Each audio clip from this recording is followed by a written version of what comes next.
Major Jim Crow was quite a man of record within the Corps, and he had done a lot of things on Guadalcanal which made me believe that he would be a good man to be with, because he'd always be in trouble, and wherever there's trouble, it would be a good time to photograph. So consequently, when I went to see him, when we were still in New Zealand, he said, "Who are you, Sergeant?" And I said, I introduced myself, and he said, "What organization are you with?" And I said, "Division Headquarters." "And what do you do?" I said, "I'm a motion picture cameraman." He looked at me for a minute and he said, "I don't want any damn Hollywood Marine with me." And I said, "Sir, I've got 5 years service." And I said, and all the training, and I know that if I need a rifle, all I have to do is bend down and pick one up.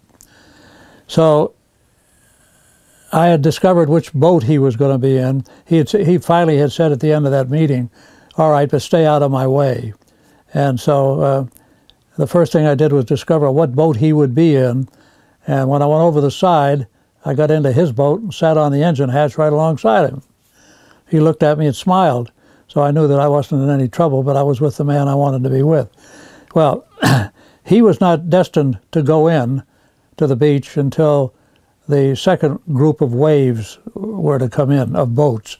The first groups of waves were all amphibious tractors, and they consisted of part of his battalion, and he had his executive officer ashore with these people, so he didn't have to be there. But we laid off the island in his boat, watching all of the things that were happening with these amphibious tractors. And the amphibious tractors were not heavily armored at that time. In fact, it was the first time they'd ever been used in an amphibious battle of that sort. And so a Japanese machine gunner up to our left was zeroing in on them and scaring the drivers to death, because bullets were coming through the machines. And to our right was that 600 or 700 yard pier, and the amphibious tractors were sort of piling up in a corner at the pier.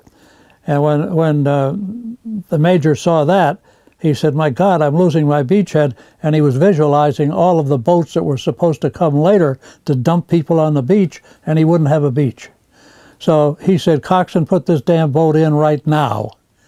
And so Coxswain put her full speed ahead, and we hit on the reef and stopped, and the ramp wouldn't go down. So all of us had to go up over the sides, and that meant a climb for most people, because the gunnels of the boat, the lines of the boat that you have to go over, was about equal to my shoulder level, and I was 6'1". So everybody with 60 or 70 pounds of gear on them had to climb up over the side of the boat, drop into the water, and hope that they could swim.